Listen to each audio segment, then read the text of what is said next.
Trying to feed your family as much homemade food as possible can feel a little bit daunting, so the secret really is to keep things simple with easy recipes that are quick to put together, that you know the whole family loves.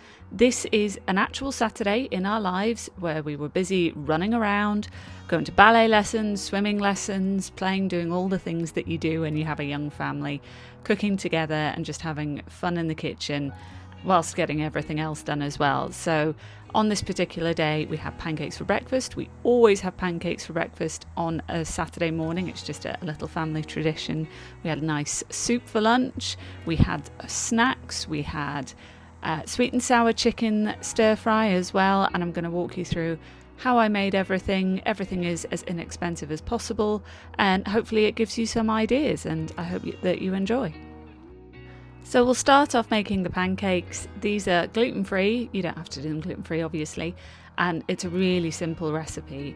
I use 100 grams of gluten-free self-raising flour, a little tiny touch of xanthan gum, give it a bit of a mix, and into the bowl it goes with 150 mils of milk. If you want to make it more fluffy like Scotch pancakes, you just add slightly less milk and it works fine. 1 egg from our lovely rescue chickens and give it a good mix. And we had these with a whole load of fruit that I just sliced up, put in a bowl in the middle for everyone to help themselves to, and everything was gone within seconds.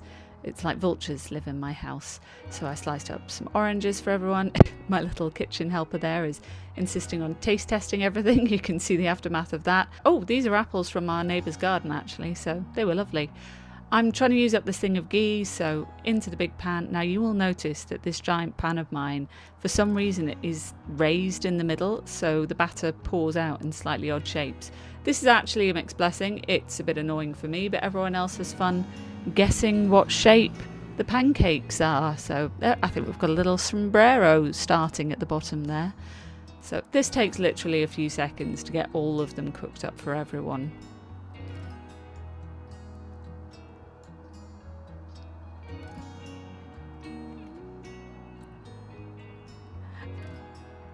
As you can see, I don't think the caffeine had properly hit in yet. I was on the struggle bus a little bit with these. We just serve these with a little bit of butter on and a little drizzle of honey, and the kids absolutely love them. They get cross if I ever don't make them on a Saturday, so it has now really become a family tradition. Then it was off to ballet. I take snacks with us, so water bottles and these cheese cracker sharing tub things from Aldi are brilliant. And whilst we were out and about, I picked up Mousetrap, which I haven't seen for decades in a charity shop. That was exciting. Then it was on to making lunch. I wanted to make a butternut squash soup, so I've got some lentils, homemade chicken stock, various vegetables, and there we go. We just had it with some toast, and the kids had some yogurt as well, and then it was straight back out the door. Then when we got back in the afternoon, it was time for a spot of baking. This is gluten-free cup of tea's recipe for vanilla cupcakes. It's fabulous. So we made those and let them cool whilst we got dinner on the go. We were making sweet and sour chicken. So all I've got there is some cornstarch, some dark brown sugar, ketchup, soy sauce, a splash of apple cider vinegar, black pepper. My assistant is there as always. Added in some garlic. This is just minced garlic in a jar. I'm keeping things very simple today. And a whole load of ginger as well. And the juice from a tin of pineapple, which I'd used half of it. I find that tins of pineapple are so huge. I never use it all in one sitting. So all I do is pop the rest of the tin, including the juice, into the freezer. And that's what I was using up today. This is one lonely spring onion from my garden. I really need to sow some more before it's too late. So all I'm doing here is chopping up all of the veggies that I'm going to stir fry to go in it. The runner beans, they were also from our garden, which was exciting. I need to go and pick more today, because if you've ever grown runner beans, you know that you take your eye off them for 30 seconds and it's like courgettes. All of a sudden you're handing off overgrown runner beans to everyone in your life, and your neighbours start pretending they're out when you knock on the door in case you're about to give them more. So all of that in, I've got a yellow pepper. You'll find my taste tester is about to jump in and steal some more of those in a moment. You really can't go wrong with a quick stir fry or sweet and sour dish. They are really so quick and easy to make, and you can just do it with ingredients that you generally have in the house. I always have things like soy sauce and ketchup in the house, so just use what you have, make it up. You will discover here that my daughter, like me, also absolutely loves cabbage, so she pilfered half of the cabbage before it was cooked. I'm not complaining. I think that's a good thing for a small child to be interested in. This is ugly chicken. I pressure canned this chicken. In the jar, it looks hideous. It tastes amazing and makes life so easy because it means I don't have to dice and brown off chicken for quick and easy things like this. It's already cooked. It just needs to be heated through. So, oh, we've got the pineapple as well. I forgot to mention there. So nothing is going to waste. In a pan, I popped in a bit of oil, I think that was olive oil, and all we're going to do is start sauteing off the vegetables. All this is doing whilst the rice is cooking, so the rice takes 11 minutes. The whole thing was cooked within 11 minutes. You really can't complain too much about that. So, the traditional mum test. Is it hot yet? No, I haven't burned myself. I don't know what it is. I never did that until I became a parent. Suddenly I realised, I'm doing the mum pan thing. Am I alone in that? Do other people do that too? I don't know. I didn't actually touch the pan, just for clarity. I was being safe.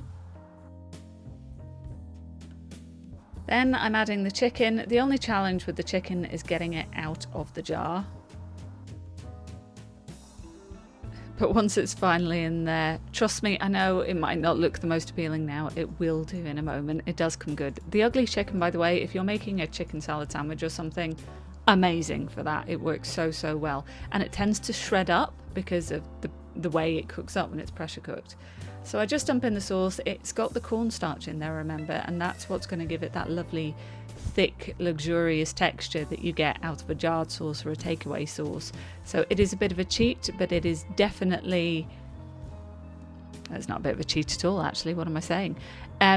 It's a really quick and easy way of getting that very tasty treat-like meal without having to go to the shops or buy something that's super, super processed. Yeah, I know. The ketchup and everything, it's processed and it's got sugar in it.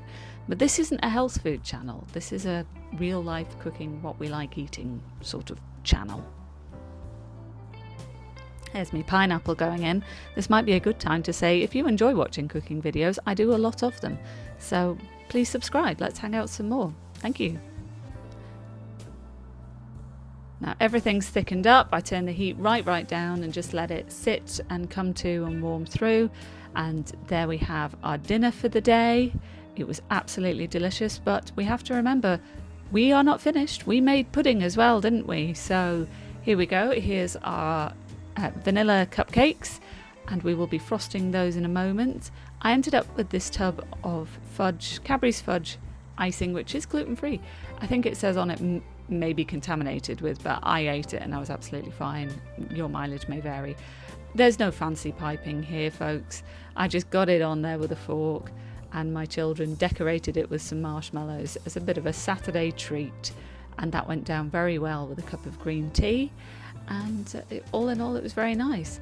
We did have other snacks throughout the day. It was entirely fruit. My family get through an awful lot of fruit, which I won't complain about. There are worse things in life than your child being obsessed with eating apples.